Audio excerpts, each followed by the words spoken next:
mute your microphones and cameras. Mauritius is island nation of about 2 times the size of Hong Kong, and its strategic location at the crossroad between Asia and Africa make it the premier destination for global business on the continent. It's one of the wealthiest countries in Africa on a per capita basis, and the Mauritian government has announced the first phase of the reopening of the borders in July, and by the October 1st, the country will be open to all vaccinated travelers. Today, our panel of experts will cover the economic perspective and the financial services industry of the country, its advantages, the licenses, success stories that make Mauritius one of the most attractive investment destinations. We'll start first with Faraz Rojid, who is the head of the financial services at the Economic Development Board of Mauritius, also the organizers of this webinar, followed by Brian Chuen, the Strategic Business Executive Director of ABC Banking Corporation, Swadicq, co-founder and chairman of Legacy Capital in Mauritius, and we have also Jeff Wong, the director of Blue KEB, a company that has decided to set foot in Mauritius. And last but not least, we'll have Michel Szymanski, the CEO of Mauritius Africa Fintech Hub with us this afternoon. As I said earlier, at the end of the session, we'll take some questions from the audience. Feel free to send your question in the Q&A chat along the way. Let's start right away with the overview of Mauritius jurisdiction with Faraz. Faraz has a rich international background. I met him a few years ago in Hong Kong, and I was quite impressed by his presentation on our country. He's an expert when it comes to investment in Mauritius, and he enabled many companies to set foot in the country in the past years. He was the previous officer in charge of the Financial Services Promotion Agency, and is now heading the Financial Services Division at the Economic Development Board of Mauritius. For those who don't know, the Economic Development Board of Mauritius is the promotion agency of investment in Mauritius. In Hong Kong, the equivalent will be Invest Hong Kong, for example. Hello, Faraz. How is it going in Mauritius today?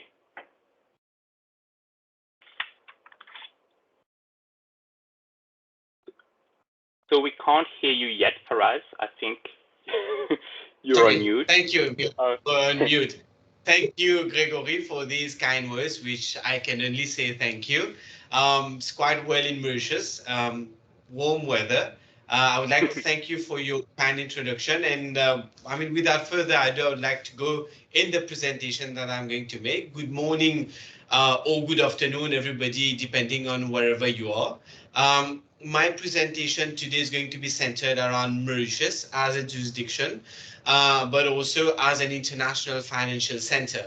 The idea of my presentation today is to paint a picture of the Mauritius jurisdiction, and of course, is going to be followed by experts in the field, including Brian, Miggs, and Swadicq, to talk about the nitty-gritty and all the modalities of the ecosystem in the jurisdiction.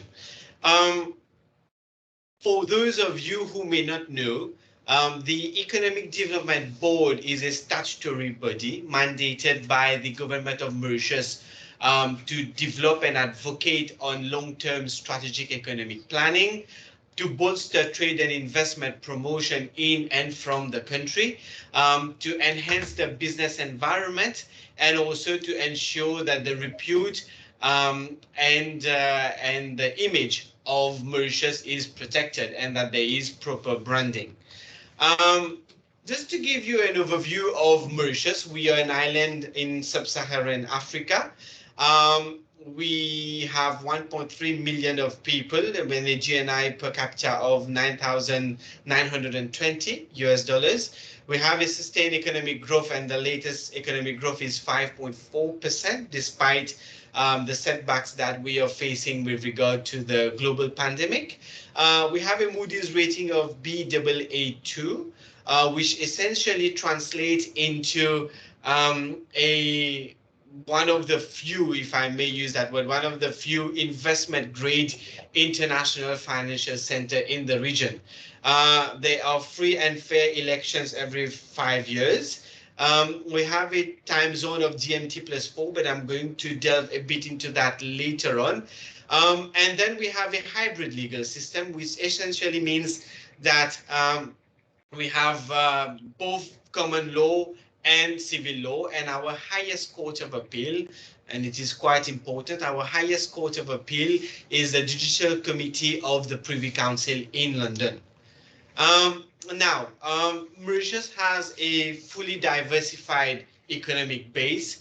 There are a number of opportunities in a multitude of sectors, including, for instance, in manufacturing, where we're opening up to international investors to come and set up their high precision manufacturing in Mauritius, technical textile manufacturing, amongst others. Tourism and ocean economy is a booming sector in the country. Of course, we have suffered setbacks because of travel restrictions due to the global pandemic, but as Gregory rightly mentioned, the borders are going to be fully opened as from the 1st of October, but from the 1st of September, guests are eligible to come to Mauritius having been vaccinated, and they are required to only go for a 7-day quarantine period in what we call the resort bubbles in the country. And then after that, they are free to go out of all those resorts. Real estate, hospitality and property development, high-end luxury immovable properties in Mauritius is another linchpin of the economy. Mauritius is well known to the exceptionally affluent for providing a multitude of properties, be it in the small cities or be it in high-end luxurious property development schemes. And non-citizens are able to acquire freehold in such properties upon approval by the Economic Development Board. And of course, we have financial services, which is a linchpin of the economy, but I will leave it up to the technical experts, and even myself later on, we are going to talk a bit about that. There are a number of other opportunities available, including in life sciences and healthcare and logistics. I won't go into much detail for just for the sake of time, but allow me to inform you that, as I said, he has launched in his budget speech, which is the equivalent of the State of the Union address. The Honorable Minister of Finance mentioned that now you're going to have a la carte incentives provided to a number of investors coming in the country, including in the field of life sciences and healthcare. You can sit with the Economic Development Board and say what are the tax incentives you would want, what are the grants, what are the logistics aspects, land, warehousing facilities that you would want, and we would be able to give you a la carte incentives, tailor-made incentives for you. The only requirement is that the minimum investment in your project has to exceed 500 million of rupees, but that requirement is not there for pharmaceutical and biochemical investments in the country. Mauritius, as I mentioned earlier, has a very vibrant international financial center. On your screen, the gray are the countries in which, or the countries or the continents in which we drive investments, and the blue ones are where we source investments. So Mauritius actually acts as a hub. At all point in time, the stock of investment roughly amount to $350 billion. And you would see the geographical spread of the investments channeled through Mauritius into emerging markets, as well as investments which are sourced from a number of capital exporting countries. And that gives us really the tagline of being the IFC and the investment hub of choice and repute. Now, we have a very conducive environment. You can incorporate your company within 2 hours. There's no minimum capital requirement, and there is, of course, 100% foreign ownership. There has been no exchange control in Mauritius since 1992, and that really creates the buoyant ecosystem for international investors to domicile their investments from Mauritius and to invest in emerging continent.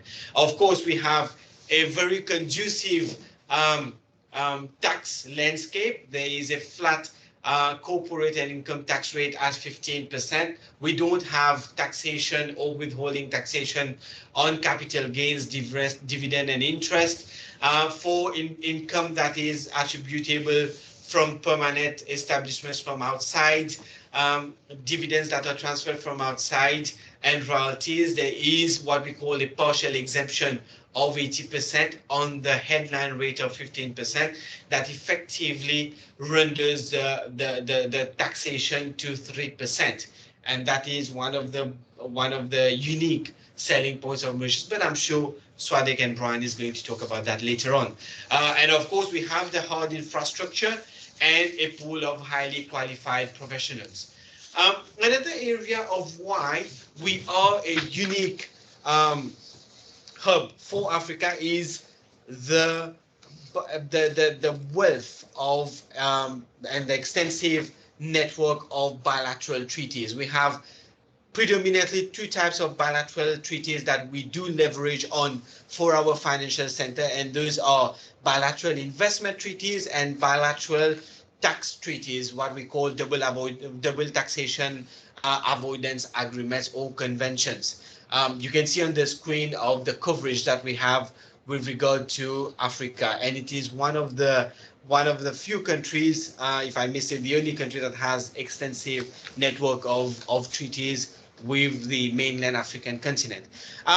Just to take your time a little bit and to delve into bilateral investment treaties, or what we call investment promotion and protection agreements, those are treaties meant to protect investments. And most of the treaties that Mauritius has signed or Mauritius is party to are first generation bilateral investment treaties as modeled by the UNCITRAL of the United Nations. And this essentially means that we are very investor protection centric. A few features of the bilateral investment treaties that we have is national treatment, including national treatment for compensation of losses. Therefore, if you're structuring through Mauritius, if you have domiciled your investments through Mauritius and you're investing in a country for some reason or another, for instance, there is civil riots or civil strife, the government of that country, the host government, decides to compensate its businesses. Given the fact that you have structured through Mauritius, that will also give you the privilege of being compensated as well when the government is compensating their citizens. So we give national treatment when there is compensation for losses. We protect your investments against direct and indirect or creeping expropriation. That also means if you structure through Mauritius and you're investing in a country, for one reason or another, the government decides to, for instance, withdraw your license, that is what we call an indirect expropriation, and you will get compensation. There is, of course, unequivocal access to arbitration. So if one day you feel that your investments have been impaired in a country and you have structured, for instance, from Hong Kong or China through Mauritius, that would also ensure that you can sue the government or the equivalent authorities, not only in the domestic course, but also in an arbitration, be it at the level of the Permanent Court of Arbitration in The Hague, be it at the Singapore Arbitration Center, be it at the Mauritius Arbitration Center, or at the ICSID, which is the International Center for Settlement of Investment Disputes of the World Bank. And one last feature is the subrogation clause. All the treaties that Mauritius is privy to has what we call subrogation clause. Therefore, you can take a political risk insurance, and if your assets is expropriated one way or another by a government or its equivalent authorities, you don't have to sue the government. You just you are just compensated by the political risk insurer, and then the insurance company steps in your shoes to sue the government on your behalf but compensate you outright. This is what we call a subrogation clause, and all our bilateral investment treaties have that. Now, as you are aware, Mauritius is party to a number of free trade agreements and preferential trade agreements that provide us, for instance, for good duty-free and quota-free access to a number of countries, including trading blocs like COMESA, Swadicq, and the African Continental Free Trade Agreement, but also through the AGOA and the interim agreement in the EU. Over and above that, we have signed a free trade agreement with India, what we call the Comprehensive Economic Partnership Agreement with India, and that provides us duty-free and quota-free access for goods, but that also provides us a number of market access provisions for services and all the supply of services. I'm going to talk a little bit about free trade agreements when I talk about the free trade agreement that Mauritius has inked with China, and then I'm going to give you a bit more details about that. But suffice to say, at this point in time, that through all the agreements in the entirety that we have with major trading blocs and individual countries in the world, we have market access for both goods and services to more than 70% of the world population, and that, I think, ladies and gentlemen, is a unique feature of the jurisdiction. This is one of the reasons why, as you see on the screen, we are proven and trusted by the leading multinational corporations and service providers. I mentioned earlier in my introduction that we have a conducive time zone. That essentially means, if you see at the right of your screen, that business continues when you are structured through Mauritius, even when business stops in Hong Kong and China. And that is a unique feature of the jurisdiction, and that ensures business continuity. Now, we have an exclusive lifestyle in Mauritius. We cater for retired non-citizens, but also professionals, investors, and self-employed, as well as innovators. We have opened our country, and our message to you is come to Mauritius and domicile your investments, domicile your wealth in Mauritius. If you're seeking to retire, we have a beautiful silver economy. Choose Mauritius to retire. You will see all the requirements. They are fairly straightforward requirements, but what we provide you at the level of the Economic Development Board is an occupation permit, which is basically a work and live permit, and we give you for 10 years outright, because we have really opened up our ecosystem to foreign talents and foreign investors. And then it's renewable. If you have a permanent residence permit in Mauritius, it is 20 years outright. If you are an innovator in Mauritius, you don't even have to have a minimum investment in Mauritius, and that is a tribute to the government's vision of making our island a smart island. We have also opened up due to the pandemic, and given the fact that Mauritius is relatively COVID safe. We are a COVID safe island. We have herd immunity in terms of vaccination, and government has rolled out a massive vaccination campaign. And we have, of course, requirements, including quarantine requirements, and also vaccination and PCR requirements. But we have what we call a premium visa for international investing community and experts to come and live in Mauritius and conduct their international affairs in Mauritius. It is open to 110 countries, and it's fast-tracked by the Economic Development Board, and you stay in the country for 1 year. All the income that you're deriving outside of Mauritius, if you're not remitting it to Mauritius, you won't be taxed. That has been clarified in the budget. So I think it is a buoyant ecosystem for you to come and live in Mauritius in a COVID-safe destination. As I mentioned earlier, and I'm going to end on this, As I mentioned earlier, we have inked a free trade agreement with China. Mauritius is the first African nation to have signed, ratified, and an agreement that has entered into force with China.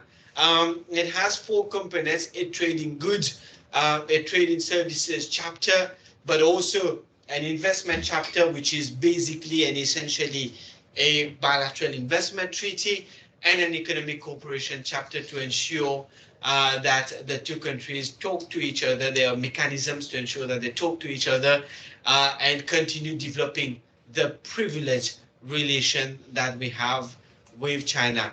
So with those words, thank you for your kind attention, and over to you, Gregory, for the continued program. Yeah, thank you, Faraz.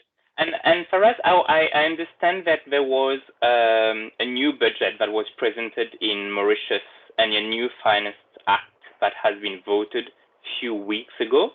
There's like some important regulatory measures that have been changed. So what's really more interesting in this new Finance Act for the people listening to us today? Thank you, Gregory. The first one that I mentioned is, of course, a la carte, tailor-made incentives to international investors coming to Mauritius, which is what we call premium investment certificate. It is administered by the Economic Development Board. And of course, then once we sit down with the investor and know what it is that they want, we will discuss with the Minister of Finance, and his prerogative as per the regulations is to sign those investment certificates. It is mostly modeled on we have taken a leave, Gregory, from the Economic Development Board of Singapore, where there is no one-size-fits-all kind of incentives. These are tailor-made incentives for specific investors. So that's important. The second one, which is important in the budget, is the opening up of the economy. And of course, the message that the Minister of Finance has given across is there are only two ways of opening the economy. Mauritius has chosen to open up its economy to the international investing community, and we are doing it in a full-fledged manner. Third one is extension of tax holidays in schemes like fund managers and family officers. But of course, my colleagues are going to talk about that later on. But suffice to say that those tax holidays have been extended to a period of 10 years. And I take this opportunity, Gregory, not to take too much of time, but I take the opportunity to share with our audience that all those tax incentives that we provide, all those tax holidays that we provide, have been whitelisted by the OECD in their Forum on Harmful Tax Practices, and also by the EU in their Code of Conduct Group. So we have what we call whitelisted tax incentives. They are time-bound and they are substantial requirements. So without any worries, the investors can choose to avail of the tax opportunities. Thank you. Oh, that's good to know and reassuring for us. Thank you. We can continue the conversation here with Brian Chuen. He's the Executive Director of ABC Banking Corporation in Mauritius. Brian is also currently a board member of Business Mauritius Africa Strategy Committee, which is a committee of a private sector in Mauritius. ABC Banking Corporation is headquartered in Mauritius. The bank received numerous distinctions and awards, namely the best bank for international services in the Indian Ocean, the fastest growing banking brand, and best private bank in the category of offshore services. Brian, hi, thanks for joining us today. You're calling us from the headquarters in Port Louis. Yes, thank you, Gregory. Indeed, I'm in Port Louis, not far from Faraz and Swadicq. Yes. Let me share my screen. Yeah. Could you give us a bit of an overview of the financial services sector and banking industry in Mauritius? Sure. First of all, welcome to everyone attending this webinar. I understand you're coming from all over the world. So I wish a warm welcome to all of you. I hope you can see my slide. Is it okay? Yes, we can see your slide. All right. So I'm here to share with you some insights on the financial services industry in Mauritius. and how it can indeed become your gateway to Africa. First, let me give you some context in regard to the Mauritius jurisdiction. This is an overview of a very robust ecosystem. We have a well-established insurance industry. In fact, one of the companies, one of the biggest insurance companies, which exists for over 70 years, is operating in Mauritius and also very well present in East Africa. So they have that experience as well. We do have law firms in the likes of Dentons, which is the biggest law firm in the world, and I'm sure you all know the name. We have also an internationally recognized stock exchange, which creates a vibrant capital market, and of course, a very robust banking sector. Well regulated, as you can see, well capitalized, and we adhere as well to all Basel III recommendations. So all of these show that we have the important pillars for a strong, very strong, in fact, financial services sector. On this slide, it gives you some statistics on the number of global business companies in Mauritius. And what's important to note here is that the numbers keep growing year on year. And this can only show the confidence that international clients have in the jurisdiction. But what this graph doesn't tell you is that Mauritius has been in the global business sector for over 2 decades. And as you can see, there are 190 management companies, as well as 19 banks, both domestic and international ones. And the presence of international banks over the years have certainly contributed in elevating the service level of the whole industry.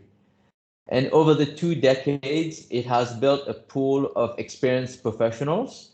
And that's very important because we have the proper framework, but more importantly, we have the people to operate within that IFC. And all of this knowledge and experience built up over the years have been proven successful, of course. And with the sector today, as you can see, it contributes 13% of the country's GDP, which is indeed quite significant. This slide was shown by Faraz earlier, but I wanted to touch on it because you can always talk about Mauritius having experience on the global business front. But as they say, the proof of the pudding is in the eating. And here you will see indeed that investment flows that have gone to the Mauritius IFC. And there's definitely potential coming out of China and Asia going forward. And we, both the government and the private sector, as you can see through this webinar, will continue our efforts to promote the jurisdiction in Asia. And given that Mauritius has positioned itself to be the IFC of the region, the banking sector has certainly contributed to this as well, and is already catering for international clients. For example, at ABC Banking, one of our most important divisions is the international banking, and we offer very personalized service to our clients. And as Faraz has shown, where the time zones differ, we still ensure to deliver a very timely service to those clients. And to cater specifically for the Asian market, we do have Mandarin-speaking staff. And since 2018, in fact, we have established a rep office in Hong Kong, which can assist clients based in Asia to obtain information more easily, and also accompany them in the account opening process. And we even have eligible introducers as far as Singapore who use our Hong Kong rep office. And given the success of our rep office, our Hong Kong rep office, we decided to open one in Dubai as well this year, and that's been operational since April.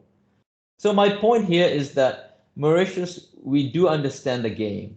So we don't sit around and we wait for customers to come to us. We go to them, and of course, we ensure that we give them the experience that they would expect from any world-class international financial center. Thank you, Brian. So one last slide, sorry, Gregory. No problem. So So how do we connect you to Africa? Maybe I'll give you some facts first about the African continent. It's good to know that it's the world's second largest continent in terms of land area.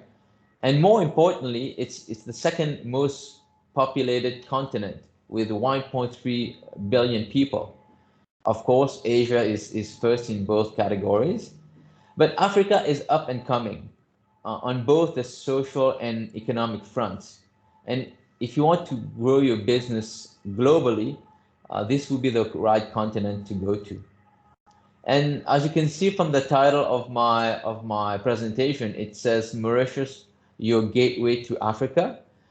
What we also need to know is that Africa is made up, in fact, of 54 different countries. And most of the countries, for example, in Eastern Africa, they're English speaking. And on the West African part, they're mostly French speaking. And it's good for you to know that in Mauritius, we do speak both languages fluently. So in terms of communication, there would not be an issue. And one interesting point I would like to mention, if ever you need to finance your business in Africa, for example, you can do a structure in Mauritius, like, for example, a global business company, whereby this entity can actually contract a debt with a Mauritian bank in any hard currency, and of course at very competitive rates. And so the banking sector offers you this option as well. So as mentioned earlier, we do have international banks present in Mauritius, so that they have their network in Africa. And in fact, even the domestic banks operating here, they have banking partners in Africa as well. So you get this end-to-end service for your business. So your one key takeaway I would say today should be that Mauritius is a viable option for you and your business, given it's an already established international financial center with a well-sophisticated banking system. So it can only certainly act as a springboard for you to grow your business in Africa. Thank you. Thank you, Brian. And ABC Banking turned 10 years old this year. And I wanted to know, how did you see this banking industry evolving in the past years for Mauritius, and how do you see the future going forward? Have I stopped sharing my screen, or is it still? Is it okay now? Yeah. We can see you, yeah. All right. Okay. Yeah, sorry, back to your question. Mauritius has already positioned itself as an international financial center. So we have been getting more and more clients, international clients from several jurisdictions. And what's interesting is that we've seen a demand lately of private banking services from clients mostly from Europe, especially France, and also South Africa. But these countries, they know that the benefits that Mauritius can bring already. So now we want to share with our Asian friends how they can benefit from using Mauritius as a base. And specifically from ABC Banking, we're proud to say that we're the first African bank to issue the premium diamond card from UnionPay. And as already mentioned, we already have a rep office in Hong Kong since 2018. And I would say from the corporate side, as Faraz mentioned, we already have quite a few companies using Mauritius as a platform to invest in Africa. I'll give you an example of a Chinese company, quite a large one. Actually, it was on the slide that Faraz presented earlier. At one time, when they first came to Mauritius, they wanted to use Mauritius as a back office. And then I was talking to the CEO once, and he says, when I came here, I started working here, and I realized that Mauritius has a big talent of experienced professional. In his case, it was engineers, and they ended up actually hiring quite a few Mauritian engineers, and a big chunk of their international operations actually are out of Mauritius now. So my point is, Mauritius is well positioned to assist you and your business, and so we can only say that we're waiting for you to welcome you in Mauritius, and we look forward to see you soon. Thank you. Thank you, Brian. And we can dive more now in the different structures and license available in Mauritius. Like Brian was saying, there's so many countries that have set foot in Mauritius. And we're lucky today to have Swadicq Nuthay. He's the co-founder and chairman of Legacy Capital in Mauritius, which is a management company. Management companies in Mauritius are the equivalent of corporate service providers in Hong Kong. Swadicq, thank you for joining us. You have an extensive economic and investment banking background. You helped so many companies set foot in Mauritius. Could you give us a bit more details today on the business licenses, investment licenses available in Mauritius at the moment? Thank you, Gregory. Thank you, Brian. Thank you, EDB. Ladies and gentlemen, thank you for attending this webinar. Well, we have in Mauritius, as Brian and Faraz mentioned earlier, we are actually pandemic has hard hit Mauritius last year, but fortunately, thanks to the good response to the health system, has managed to contain the impact on the population. And today we have a massive campaign, a vaccination campaign in place. We are nearly 60% of the population have received both doses of vaccine. And by end of September, we should reach the 70%. As we all know, as from 1st October, the country will be open to the travelers without any restriction, provided you are fully vaccinated. And according to the IMF report, Mauritius is expected to bounce back from the recession we had last year, expecting a growth rate of 5%.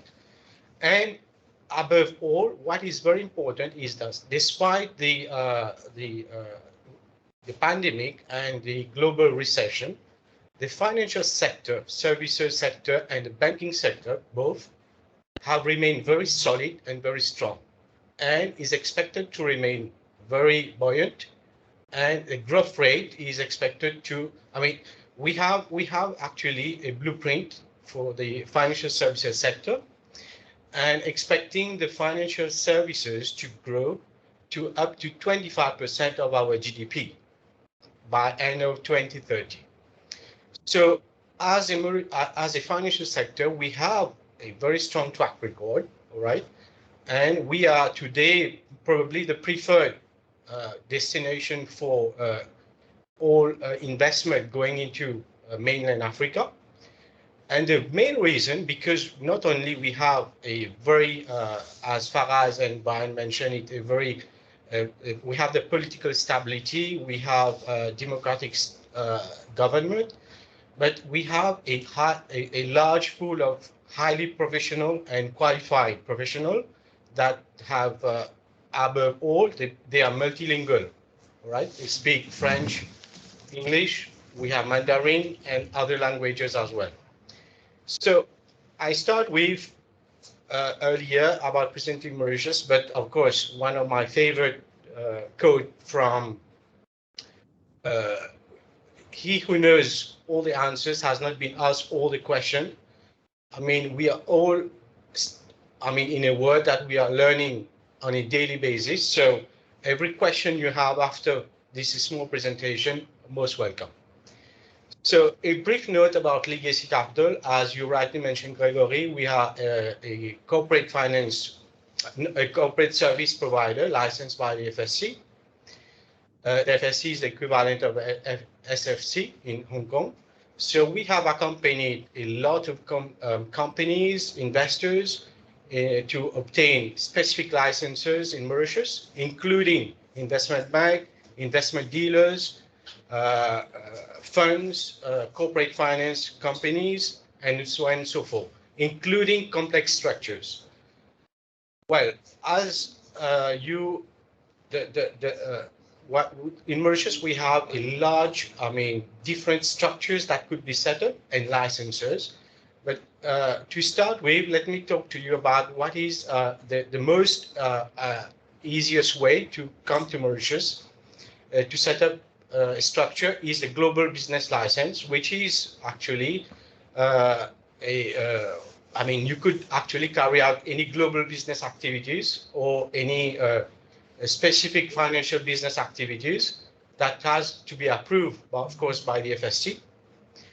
And you will benefit from a large, I mean, a wide range of benefits, including there is no exchange control in Mauritius. You have no tax, withholding tax, no capital gains. And as mentioned earlier by Faraz, we have a very efficient tax regime of where we have up to the effective. We have some lost. Sorry, I think we have a problem here. Could the team in EDB put back the slides if they have been removed? I think yeah. Can you hear me, Gregory? Yes, we can hear you, but there's a problem on the slides. We can't see the slides at the moment. Is it okay?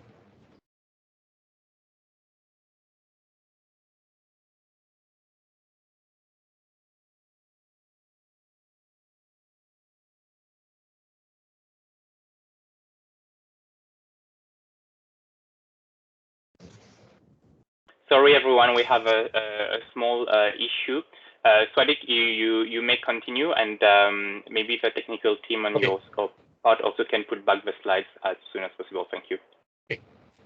Okay. I mean, I was talking about the global business license, which is a corporate structure that where investors can structure any kind of any type of business activities, including financial services. And you will benefit from many advantages.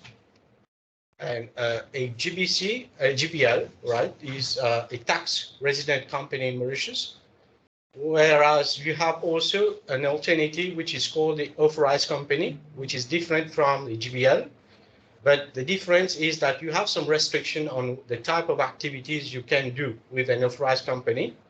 But bear in mind that an authorized company is not a Mauritian tax resident company, as opposed to the GBL.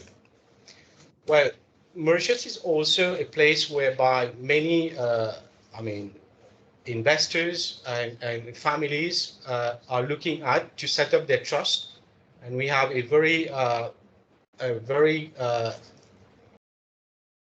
lot of people, investors, looking at the trust regime in Mauritius, whereby, as you will all know, it is a very legitimate means of protecting your assets against any personal taxes, risk of confiscation, and also very important that our law protect the founders, the settlers, for confidentiality, and also you have a large, I mean, you have a lot of opportunities that you can do also using the trust. An alternative also would be to use the PCC, which is a protected cell as a company, which is a legal structure whereby you can segregate your asset between the cells. Each cell has a different, I mean, the difference is with a cell, with a PCC, is that the cell has it is properly ring-fenced for all liabilities and assets. So investors in a particular cell won't have access to other cells that have different UBOs.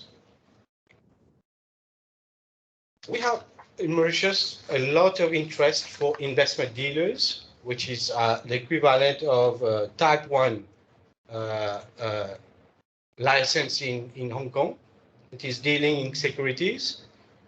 And there are a lot of interest because Mauritius, as you know, is a very regulated financial services center.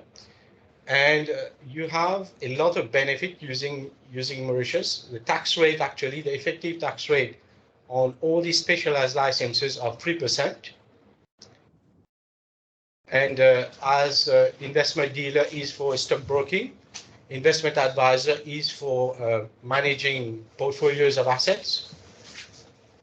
We have also a corporate finance license specific for structuring deals, raising capital, M&As, of course, and doing listing internationally. The CIS manager is the equivalent to the Type 9 license in SFC, okay, which you manage funds.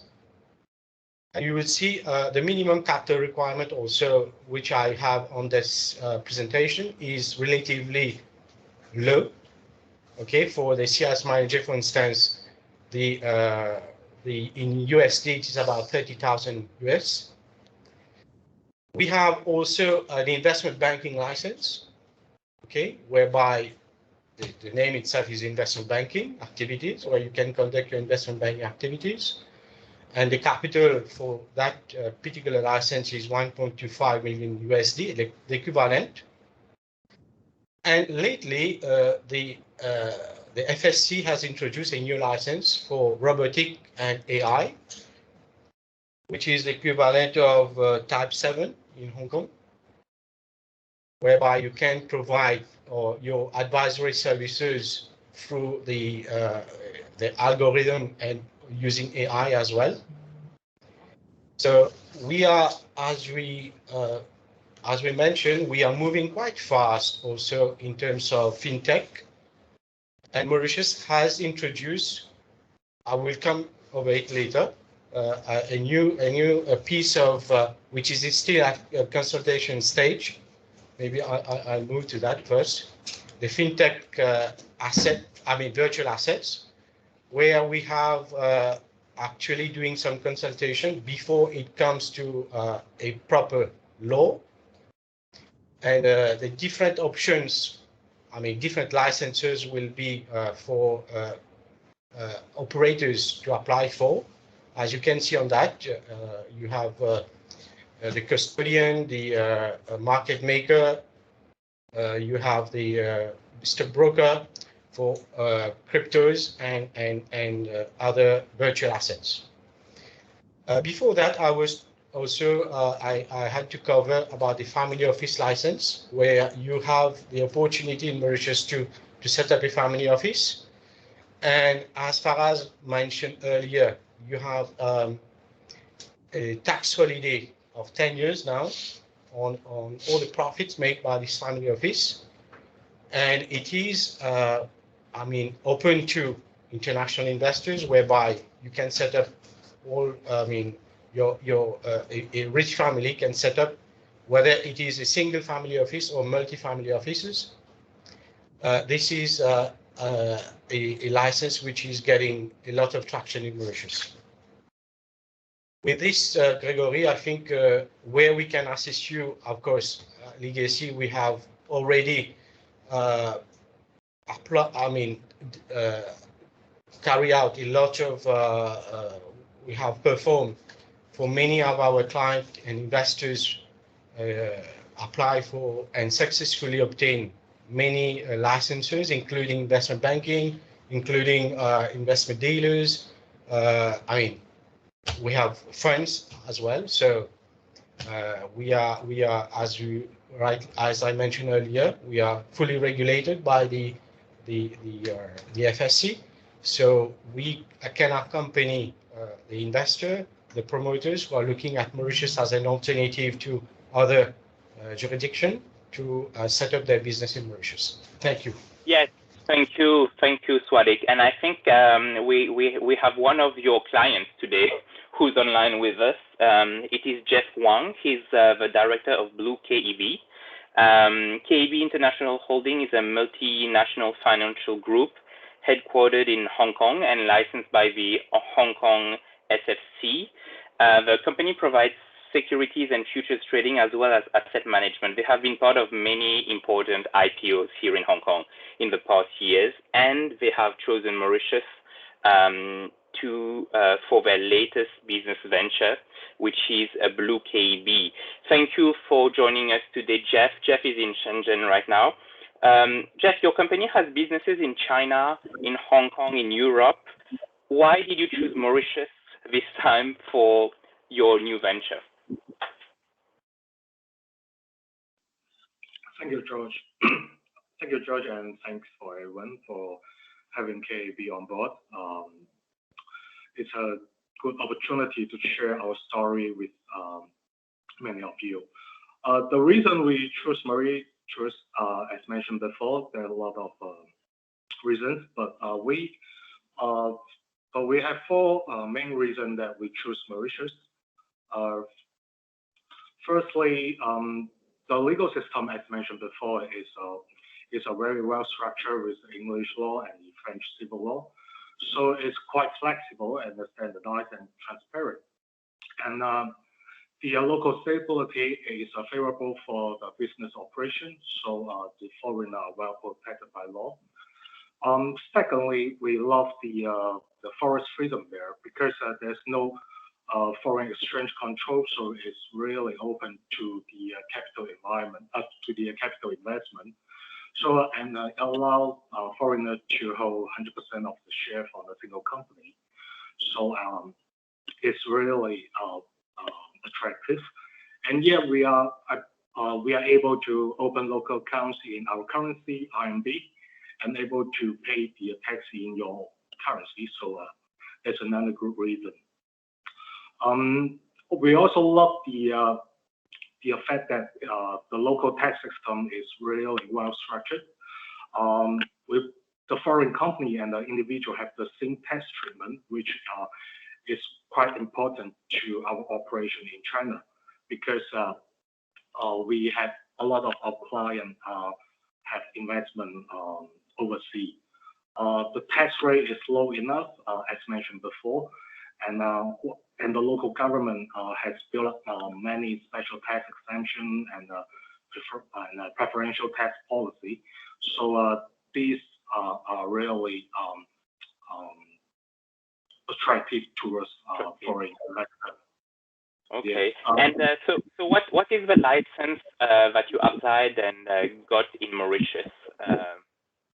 With help from Legacy, we applied the FSC license, which in full name known as full service dealer, is an investment dealer. So it allows us to act as a broker in execution of securities and transaction for clients. It also authorizes us to trade in securities and as a principal, and also we're able to manage portfolio for clients and give investment advice as well. Okay, so how are you using the Mauritius platform for your clients? Like more concretely, how does it work for you? Yes, once we have that license from Mauritius, we built a product called SAM, in full name known as the Smart Asset Management. We work as a family office company here in China, so the SAM project is able to help the mainland Chinese to diversify their wealth through Mauritius towards the world. So our clients in China are able to access multi-class foreign investment that in Africa, in Asia, in America, or even in European countries. Okay, that's very interesting. Thank you, Jeff, for joining us today from Shenzhen. And talking about using Mauritius as an investment platform, one of the industries that have seen an accelerated growth since the beginning of this pandemic is actually Fintech. Mauritius was known before for business process outsourcing and as a tech support hub. But now more and more are using Mauritius as a base for Fintech for Africa. Mix, thank you for joining us today. You were the head of incubation for the oldest technology hub in Africa, and you launched some of Africa's first dedicated entrepreneurial development program. A few years ago, you moved from South Africa to Mauritius, and you're now the CEO of the Mauritius Africa Fintech Hub. Here in Hong Kong and next door in our neighbor in Shenzhen, the fintech ecosystem is probably one of the most important of the region. And could you tell us what is happening right now on the other side of the ocean in terms of fintech, and how did you see this industry evolving in the past years? Perfect. Thanks so much, Gregory, and thank you very much to all the other panelists for today. So I had a few slides going, but I thought let's just talk around what is happening in the fintech space. So Africa, as was mentioned by one of the colleagues a little bit earlier, is a combination of 54 countries and over 2,000 dialects, ranging across 1.3 billion people on the continent. And what we've seen over the last number of years is a real rise and growth in the fintech or financial technology space, specifically because we're seeing a lot of digitization happening on the ground, which obviously on the one hand has challenges, which we'll touch very briefly in a little bit, but also a lot of opportunities for companies to tap into what is happening on the ground. So maybe a little bit of context. 3 years ago, the Mauritian government put together effectively the Mauritius Africa Fintech Hub, which is the Mauritius Fintech Association, with quite a unique mandate. How do we build the Singapore or the Hong Kong or the UK for Africa? So we've embarked on this journey over the last 3 years. We've seen massive successes across the rest of the field. But with the entire continent digitizing, we're seeing a lot more investment, a lot more opportunities, and a lot more innovations seeing the light of day. I mean, if you look at the last 3 years alone, Africa has got numerous fintech unicorns, which didn't exist 5 to 7 years ago even. And that is because there's still a lot of opportunity there. Even today, as we speak right now, Nigeria, the biggest market in Africa, 206 million people, you have 63% of the population is unbanked or underbanked. If you look at the continent on the technology side of things, you have cell phone penetration of 44%, but internet access only at 24%. What that means is there's still a lot of people that don't have access to digital products, digital services. And this is where the innovations over the last specifically 3 to 5 years have stepped in, the innovators locally and from abroad, and have said, let's tackle the problems that exist on the ground. Let's use technology as a way to solve those challenges. And that's led to doubling of investment almost year to year over the last 5 years in Africa.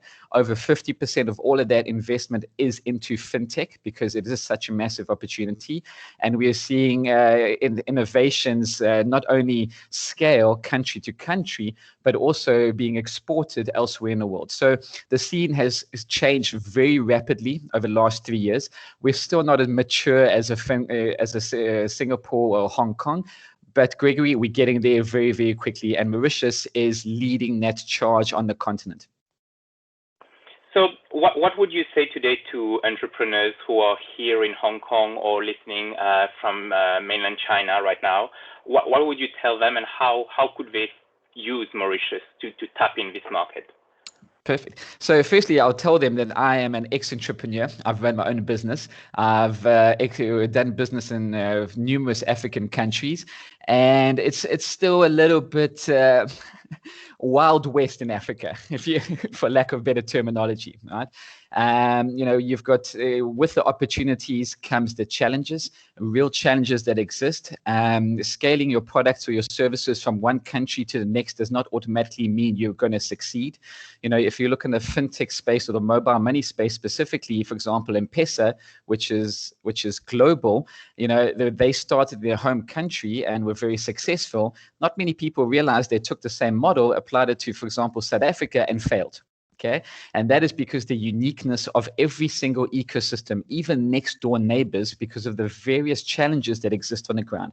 So a couple of things to the entrepreneurs. Firstly, working with people on the ground who understand the local environment is key to unlocking this potential.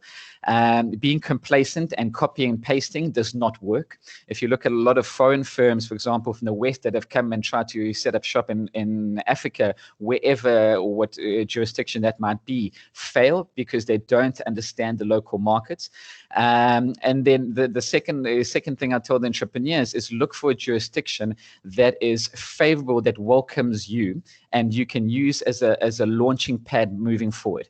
Yes, the competition is quite rife between the smaller jurisdictions on the ground, but Mauritius at the moment is a step ahead because of all the right ingredients that we have locally. And that is from RP, which is big in this space, through to availability of funds and the connections across the globe, to availability of skills. There's a lot of the right things that exist for you to be able to set up shop here, potentially build your POCs and MVPs and tailor your solutions, and then scale those solutions into the jurisdiction that you are targeting next. And as a use case, for example, we've got quite a large fintech in South Africa, for example, who would like to open up in Kenya, yet they are not going directly there. They are opening a shop in Mauritius to go into Kenya for those type of reasons. So we're not only seeing African fintechs and financial services firms who want to scale within a continent setting up a shop in Mauritius, but we're seeing a lot of foreign firms setting up shop here so that they are better able to serve the various jurisdictions that they want to tap into. Oh, okay, that's very interesting, because we knew before that Mauritius was used for investment in Africa in various sectors, but fintech is definitely something new. I'm telling all the participants of the webinar now, if you have any questions, please feel free to write your question in the chat. We'll take up your questions in a few minutes. And Mix, you're organizing a fintech festival in October, if I understood well. What is a bit the goal of this conference, and what can we learn from it? So learning hopefully is unlimited. How we got about it, I think, is a big cap in our feather. So once again, a little bit of context. Mauritius joined the African Fintech Network, which is effectively a conglomerate representing 34 African countries. So kind of the heads of the official associations, government mandated associations who are coming together, trying to drive cohesion within the African environment, from regulations to skills to a various number of projects across the board. Mauritius was the last board member of that association, so we were invited in, and we were competing with two much larger jurisdictions for the hosting rights of the festival. And the whole point of the festival is to not only promote the innovations that are coming, the fintech innovations that are coming out of Africa, but link those innovations to the rest of the world, but also provide opportunities for external parties to have a look and gain insights into the various jurisdictions and what is happening on the ground. So once again, we were awarded the hosting rights. It's happening on the 13th to the 15th of October later this year. It is a little bit of a hybrid model, but to be honest with you, Gregory, if we achieve a Singapore festival in Africa, that is what we are going for. So we're dreaming big. The first edition was held in Nigeria. The second edition was held in Kampala, Uganda. This time around, it's being held in Port Louis, Mauritius. And we've already had a warm-up session, if you will, in June. We had over 450 people from 61 countries participating, or guest speakers. And we are dreaming big, and we want to showcase to the rest of the world that Mauritius as a jurisdiction is the right place to be. I mean, even off the record, I know this is being recorded, we are engaging with not only high-level ministerial delegations to be a part of this, to kind of show what we are trying to achieve and the seriousness of this. We're even engaging some presidents on the continent who talk about fintech on a day-to-day basis, and then get their feelings and where they view their not only respective countries, what the jurisdictions look like, but how does the growth of fintech on a continent look like in the next 3 to 5 year period. So the outcome is A, to build relationships, B, to start the process of getting opportunities, unlocking opportunities and funding, because there's a lot of funding available. The challenge in Africa is always the number of opportunities are very limited. A lot of there's lot of money from all over the world that is looking to move into Africa, even via Mauritius. A lot of the companies who raise funding, whether they're from the States, whether they're from the Middle East or Asia, the structure actually sits in Mauritius for all the various reasons that my colleagues have highlighted. But the challenge lies that not many of these innovations are seeing the light of day. And for us, that is what the festival is all about. Okay, thank you, mate. Sorry, we're running a bit out of time, but we'll surely join the festival in 2 months. I believe we'll ask EDB to send us all an invitation to everyone who participated here today. So we have several questions for the participant of the webinar. Thank you to all of you who sent them, and we'll do our best to reply to all of them within the time frame we have. EDB is also here in Mauritius to help you. They will email everyone after the webinar. So if we didn't cover any questions, please feel free to ask them afterwards. I think the first question is for Faraz. Faraz, a lot of corporate service providers in the audience are following us from Hong Kong, and they are using structures in the British Virgin Islands, in the BVI companies for their clients. They are also using IBC structures in Seychelles. How does that compare to the Mauritius structures, and what's the big difference, really?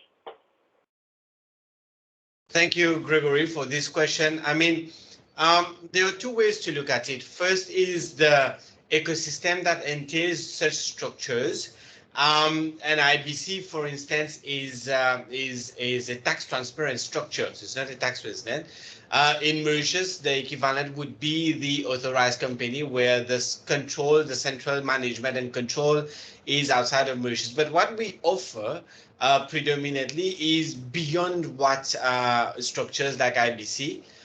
What we offer is basically our global business structures, where the investments are tax resident in Mauritius, and that gives you access to the multitude of tax treaties that we have. And therefore, once you're structured in Mauritius, for instance, if you have dividends or profits attributable to permanent establishment or royalties, such income is taxed at 3%. And you get a tax residence certificate from the competent authority in Mauritius. Therefore, you are not double taxed in another jurisdiction, and that is important. You are taxed at 3%. So that is one way that there is fiscal optimization, if I may use that word. The second one is the quality of the service that you will get in Mauritius. For instance, we always say it, Mauritius has the most number of accountants per square meter in the entire world. That essentially translate into the ability of the service providers to service you. They are multilingual professionals. Third is the banking architecture that supports your investments, and Brian mentioned this earlier on. It's the depth and breadth of the banking architecture is massive. Now, you take an example of an investor going through Mauritius, going into Africa, vis-a-vis an investor going through the countries that you have cited for fear of being of having diplomatic, but we're just comparing them.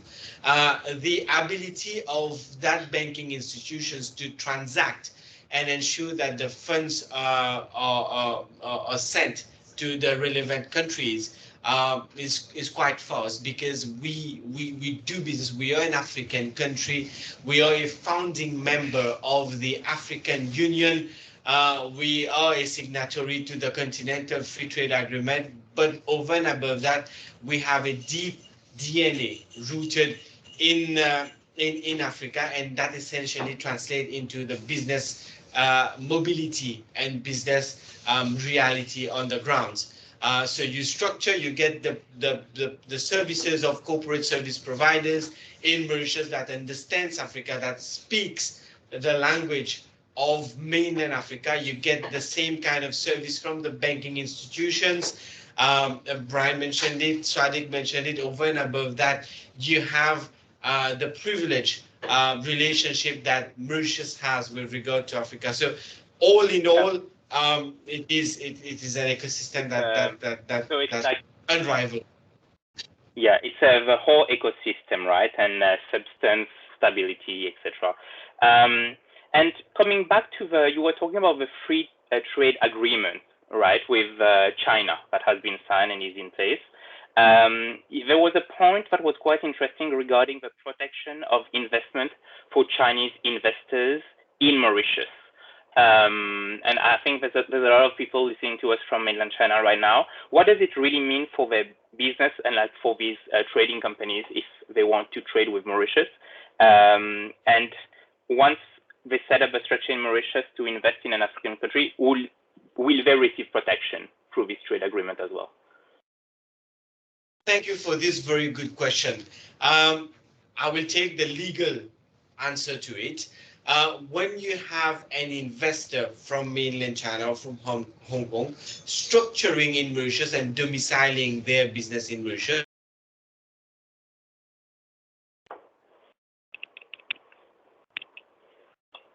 Can you hear?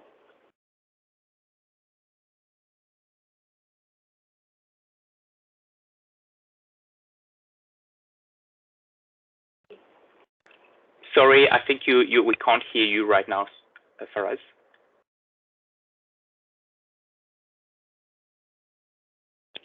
I think there's a little as well, technical. Gregory. Oh, here Sorry. you go. Sorry, you're back. Yeah, good. So I will start again. Thank you for this very good question. Actually, I will take the legal answer to it. When there is an investor from mainland China or from Hong Kong that has domiciled his business or his activity or structure through Mauritius, for all intent and purpose, that investor becomes a Mauritian investor.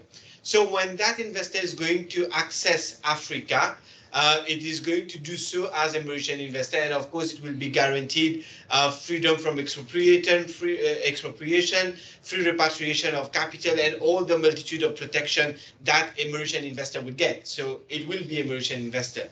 We reverse the scenario. When that investor is investing from China or Hong Kong to Mauritius or through Mauritius, the protection between Mauritius and China for that specific investor, as you alluded to earlier, Gregory, in terms of the investment chapter, protects that investor now.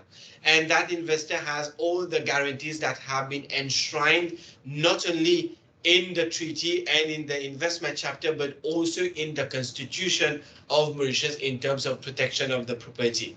So all in all, the fact that the investor chooses Mauritius works both ways, inbound and outbound, but at the same time, it protects them through the investment chapter in the free trade agreement between Mauritius and China, and at the same time in the multitude of bilateral investment treaties that Mauritius has with its African counterparts. Yeah, that's very interesting, and I think that's one of the unique points of using Mauritius for trade. Brian, we had a question also regarding trading services, and someone asked, what can banks in Mauritius offer in the area of trade finance? Do you think you can reply to that on behalf of ABC Banking, for example? Sure, Gregory. Yes, we do offer the whole range of trade finance services. As a matter of fact, we have specifically a department to cater for this. And our clients range from domestic to international clients. Like I said, we do all the basics, LCs, import loans, etc. And I know of international banking clients who use us for the level of service that we offer them. It's important for them that we follow the transaction from end to end. And obviously, there's the competitive cost element as well. So I'm sure it's the same for other banks in Mauritius. But if there are any specific needs, yes, feel free to contact us and we'll get back to you. Thank you, Brian. And now, on a different note, we had a question regarding digital assets in Mauritius. Maybe it's something Swadicq can reply. Swadicq, I understand your company was involved in setup and helping so many international companies getting licenses. what is the situation at the moment regarding digital asset management? Is it hard to get? How can people apply for this and use this license?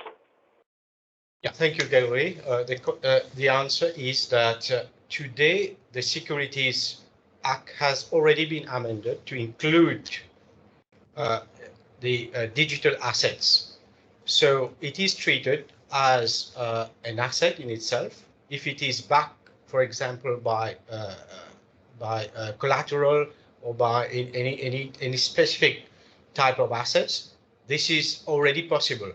When it comes to cryptos, which are service tokens, and this new piece, there's a new piece of legislation which is actually being in consultation stage, and once I think the consultation has been finalized, we should be having, as I mentioned earlier in my presentation, a new set of new licenses to cover cryptos. So there is a differentiation to make between digital assets, which are actually backed by physical assets or collateral, and virtual asset like the bitcoins or the Ethereum, etc. Cryptos of the world. Okay, thank you, Swadicq. And I think we have a question here for Migs regarding startup and fintech. Someone is asking how funding is available in Mauritius for projects for startups in innovation. I think it's a Mauritian based in Nigeria working on a platform. He would like to know how he could use Mauritius and find funding for their projects. Perfect. Awesome. So, I mean, there's a lot of associations that are, or companies that exist on the ground locally, but maybe from an Africa point of view, there's over 440 hubs, technology hubs or incubation hubs all over the continent. The first thing I would do, I mean, that's what we are trying to achieve here locally. We have, for example, Mo Angels, we have private equity firms, we have VC setup, etc. So obviously working with the hubs on the ground would be the first port of call. But funding, or as an entrepreneur, every entrepreneur you speak to always says all they need is money, right? And you always go to your friends, fools, family, or financiers in that order, or whichever order you go to. So in Mauritius specifically, depending on whether you qualify, being an ex-Mauritian, the MRRC, Mauritius Research Council, has grants and funding available for you. There's a lot of players in the ecosystem who are looking for opportunities, not only in fintech specifically, but in edtech, health tech, biotech, every kind of tech that you can think of. So it's very much, my first recommendation would be to reach out to the hubs that exist in your local jurisdictions. They are very geared and hold a relationship with investors, not only locally, but also on a global scale, because everybody's looking for them. They are looking for the money, and the hubs are the kind of bridges, the links in between, where they do this as part of the value proposition of building your local ecosystems. Okay, thank you, Migs, for it. I think it's good advice for the entrepreneurs listening to us today. And I think we're running out of time, so I think we will take one last question. And this question is for you, Faraz. Here in Hong Kong and in Asia in general, people are looking for new places to move with their family to get residence permit, or to invest in properties. For instance, in Hong Kong, we talked a lot about so many properties available in Southeast Asia, in all the Southeast Asian countries. What's the current offering now in Mauritius? And if individual investor or a corporate wants to invest in a property in Mauritius right now, can they get a residence permit? Is there an immigration plan? How does it work? Absolutely, Gregory. The short answer is yes, and yes to all. If there is an individual who wishes to acquire a property in Mauritius, once that, and they can acquire it in a freehold manner. So there is a freehold acquisition of property in an approved project for non-citizens. They will get a residence permit attached to that property. and that property needs to be over $375,000. Over and above this, all the dependents of that person acquiring the property will get residence permit as well. We used to have a restrictions for the dependents that it was capped at 24 years old. We have removed that capping now, so there's no capping. All dependents are eligible. Now, if a corporate wants to acquire a property in Mauritius, it can do that as well. Individuals or exceptionally affluent individuals can use trust structures to acquire properties as well in Mauritius, and then they elect who is going to get, who is going to benefit from the residence permit. So a streamlined, straightforward procedure. Once you acquire, EDB validates it, and then you will get your residence permits at the same time. So this is really, sorry. No, so yeah, how long would it take? So $375,000 we're talking, right? And then the dependents would get the residence permit too. How long would it take for them to get the residence permit once they acquire the property? Quite fast, in a week or two. Oh, wow. Once once they have already acquired the property, it has to go through the EDB because we have what we call the Non-Citizens Property Restriction Act. So there are certain restrictions, but it's open to non-citizens to acquire such immovable properties. We will already conduct all the due diligence. So once the acquisition of immovable property is completed, we already have on file all the due diligence documents of that person, and the granting of the occupation permit or the residence permit is done by the EDB, so it's quite fast. Okay. Thank you, Faraz. There's a question we're seeing on the chat right now, just a quick question about dividends being taxed. There's no tax on dividends in Mauritius, correct? Yes. Yeah, no tax. Tax on dividends in Mauritius, sourced in Mauritius or paid in Mauritius. So if there is dividends from other entities, so there is an exemption of 80%. The partial exemption applies to dividends as well. Okay, but for a GBL company, there wouldn't be any tax for a GBL to when the GBL declare dividends. Yeah. No, it's taxed at 3% depending on how it is structured, how the money is remitted. Okay, I think I invite Peter, who asked this question. It is the benefit. Normally the investors choose to have such income taxed in Mauritius for the principal purpose of fiscal optimization. They want it to be taxed in Mauritius. That's why we do that. Okay, thank you everyone. Thank you to the Economic Development Board and Faraz for organizing this webinar. Thank you, Swadicq. Thank you, Brian. Thank you, Migs, for joining us. And thank you to Blue KB also, who replied favorably to our invitation. I think we will. This webinar was recorded, so you'll be able to watch it anytime. We'll also share with you some slides of presentation.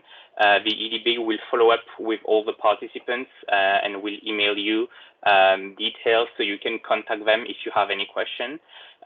From here in Hong Kong at the ABC Banking office, thanks a lot to all the speakers again. Thank you. Bye. Thanks so much. Wishing you a good afternoon and good evening for those in Asia. Thank you, everyone. Bye. Thank you, Gregory. Bye-bye. Thank you. Bye-bye. Leave.